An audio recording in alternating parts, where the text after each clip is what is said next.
Krisna Dwi Ratnaningsih, saya dari Prodi S1 Farmasi, NIM saya 2024062055. Di sini saya akan menjawab soal pertanyaan ulangan tengah semester mata kuliah Kewarganegaraan dosen pengampu Bapak Ahmad Dahro. Pertanyaan pertama, jelaskan peran saudara dalam menyikapi konsep nasional khususnya di bidang pendidikan sebagaimana tujuan bangsa Indonesia merdeka. Yang pertama, sebagai warga negara Indonesia, peran saya dalam menyikapi konsep nasional di bidang pendidikan adalah mendukung tujuan pendidikan nasional. Yang pertama, meningkatkan kualitas pendidikan. Contohnya berpartisipasi dalam meningkatkan kualitas pendidikan di Indonesia dengan menjadi guru, tutor, atau relawan pendidikan.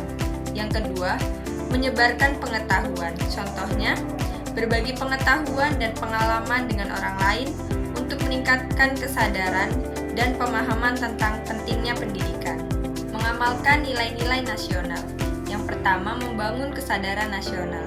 Contohnya, meningkatkan kesadaran nasional dan cinta tanah air melalui pendidikan dan kegiatan nasional. Yang kedua, mengembangkan jiwa kepemimpinan. Contohnya, membantu mengembangkan jiwa kepemimpinan dan kemandirian siswa untuk menjadi warga negara yang aktif dan bertanggung jawab. Dengan demikian, saya dapat berkontribusi dalam pembangunan bangsa dan meningkatkan kualitas pendidikan di Indonesia.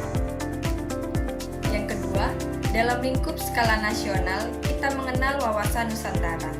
Coba saudara narasikan wawasan Nusantara dalam lingkup daerah sesuai asal saudara tinggal. Sebagai warga negara Indonesia yang tinggal di Provinsi Lampung, saya memiliki wawasan yang mendalam tentang daerah saya. Berikut narasi wawasan saya tentang Kabupaten Lampung Barat. Kabupaten Lampung Barat, khususnya Kecamatan Suwoh, memiliki keindahan alam dan potensi yang luar biasa. Berikut narasi wawasan tentang Suwoh. Keindahan alam. Suwoh dikelilingi oleh pegunungan dan hutan yang rimbun, menciptakan pemandangan alam yang spektakuler seperti air terjun, sungai, dan danau adalah contoh keindahan alam yang dimiliki oleh Suwoh.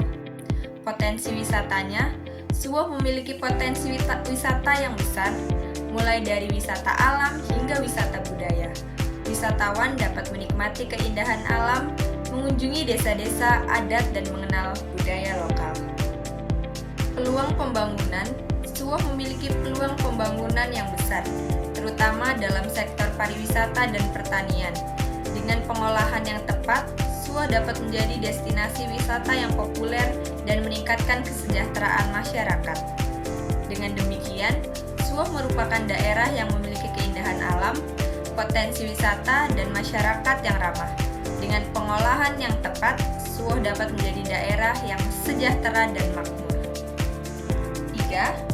Hak asasi manusia di Indonesia sebagaimana dalam kontribusi kita melindungi seluruh tumpah darah Indonesia.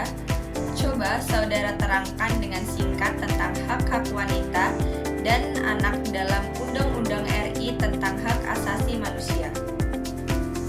Hak wanita dan anak di Indonesia sebagaimana diatur dalam Undang-Undang Republik Indonesia Nomor 39 Tahun 1999 tentang hak asasi manusia adalah hak-hak wanita. Yang pertama, kesetaraan. Wanita memiliki hak yang sama dengan laki-laki dalam segala aspek kehidupan. Yang kedua, perlindungan. Wanita berhak mendapatkan perlindungan dari kekerasan, diskriminasi, dan eksploitasi. Yang ketiga, partisipasi. Wanita berhak berpartisipasi dalam proses pengambilan keputusan dan pembangunan. Hak-hak anak. Yang pertama, hak hidup. Anak berhak hidup, tumbuh, dan berkembang dalam lingkungan yang aman dan sehat. Yang kedua, perlindungan. Anak berhak mendapatkan perlindungan dari kekerasan, penelantaran, dan eksploitasi. Yang ketiga, pendidikan. Anak berhak mendapatkan pendidikan yang layak dan berkualitas. Yang keempat, partisipasi. Anak berhak berpartisipasi dalam proses pengambilan keputusan yang mempengaruhi kehidupannya. 4. Demokrasi di Indonesia membangun kerangka pikir dan perilaku politik warga negara Indonesia, jelaskan pendapat saudara tentang itu. Membangun partisipasi aktif, demokrasi memungkinkan warga negara untuk berpartisipasi aktif dalam proses politik, seperti memilih pemimpin dan mengawasi kebijakan pemerintah. Yang kedua, meningkatkan kesadaran politik. Demokrasi meningkatkan kesadaran politik warga negara tentang hak dan kewajiban mereka, serta pentingnya berpartisipasi dalam proses politik. Dengan demikian, demokrasi di Indonesia membangun kerangka pikir dan perilaku politik warga negara yang aktif, sadar, dan bertanggung jawab. 5. Jelaskan hak dan kewajiban warga negara Indonesia yang diatur dalam Undang-Undang 1945. 1. Mentaati hukum.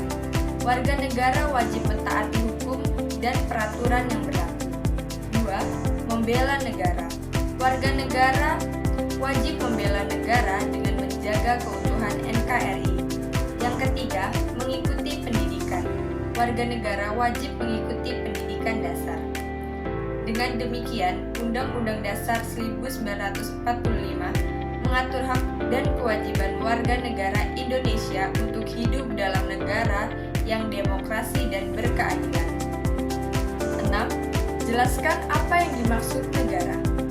Negara adalah suatu identitas politik yang memiliki kekuasaan dan wewenang untuk mengatur dan mengelola masyarakat dalam suatu wilayah tertentu. Negara memiliki beberapa ciri utama, yaitu: yang pertama, wilayah. Negara memiliki wilayah yang jelas dan terdefinisi. Yang kedua, penduduk. Negara memiliki penduduk yang tinggal di wilayahnya. 3. Pemerintah. Negara memiliki pemerintah yang berfungsi untuk mengatur dan mengelola masyarakat. Yang keempat, kedaulatan. Negara memiliki kedaulatan untuk membuat keputusan dan mengatur dirinya sendiri. Dengan demikian, negara adalah suatu organisasi politik yang memiliki kekuasaan dan wewenang untuk mengatur dan mengelola masyarakat dalam suatu wilayah tertentu. 7. Dalam pembukaan Undang-Undang 1945 disebutkan tujuan bangsa Indonesia merdeka. Jelaskan tujuan yang dimaksud. Tujuan bangsa Indonesia merdeka sebagaimana disebutkan dalam pembukaan Undang-Undang 1945 adalah melindungi segenap bangsa Indonesia dan seluruh tumpah darah Indonesia, meningkatkan kesejahteraan umum dan mencerdaskan kehidupan bangsa, berdasarkan pada prinsip-prinsip keadilan, kebersamaan, dan kesetaraan. Jelaskan arti dari simbol Bhinneka Tunggal Ika. Bhinneka Tunggal Ika adalah simbol yang berarti berbeda-beda tetapi tetap satu tujuan. Ini menggambarkan bahwa meskipun bangsa Indonesia memiliki keragaman suku, agama, budaya, dan bahasa, namun tetap satu dan memiliki tujuan yang sama, yaitu mencapai kemakmuran, keadilan, dan persatuan bangsa. Dengan demikian, Bhinneka Tunggal Ika menjadi semboyan negara yang mengembangkan semangat persatuan dan kesatuan bangsa Indonesia. 9. Sebagai mahasiswa, saudara memiliki klaster tersendiri sebagai warga negara. Mahasiswa dituntut untuk cerdas, kritis, dan aktif berwarga negara. Mengapa demikian? Jelaskan. Sebagai mahasiswa, kita memiliki peran penting dalam pembangunan bangsa dan negara. Mahasiswa dituntut untuk cerdas, kritis, dan aktif. Cerdas yang berarti memiliki pengetahuan dan pertahanan yang luas tentang berbagai isu dan masalah yang dihadapi bangsa dan negara. Kritis yang berarti mampu menganalisis dan mengevaluasi informasi, serta memiliki kemampuan untuk berpikir kritis dan objektif. Aktif yang berarti berpartisipasi aktif dalam berbagai kegiatan dan proses pembangunan bangsa dan negara, serta memiliki kemampuan untuk mengemukakan pendapat dan aspirasi. Dengan demikian, mahasiswa diharapkan dapat menjadi agen perubahan yang positif dan berperan aktif dalam membangun bangsa dan negara yang lebih baik. 10. Narasikan pengetahuan saudara tentang civil society. yang menghasilkan pembangunan dan pertumbuhan budaya bangsa. Civil society atau masyarakat madani adalah suatu konsep yang menggambarkan masyarakat yang memiliki kesadaran dan berpartisipasi aktif dalam membangun dan mengembangkan diri sendiri serta komunikasinya. Masyarakat madani memiliki beberapa ciri utama, yaitu berpartisipasi aktif. Masyarakat madani memiliki partisipasi aktif dalam berbagai kegiatan dan proses pembangunan, baik di tingkat lokal maupun internasional. Kesadaran sosial. Masyarakat madani memiliki kesadaran sosial yang tinggi tentang hak dan kewajiban mereka sebagai warga negara. Kemandirian. Masyarakat madani memiliki kemandirian dalam mengelola dan mengembangkan diri sendiri serta komunikasinya. Keragaman. Masyarakat madani menghargai dan menghormati keragaman budaya, agama, dan suku bangsa. Dengan demikian, civil society atau masyarakat madani dapat menghasilkan perkembangan dan pertumbuhan budaya bangsa yang lebih baik karena masyarakat yang memiliki kesadaran dan partisipasi aktif dalam membangun dan mengembangkan diri.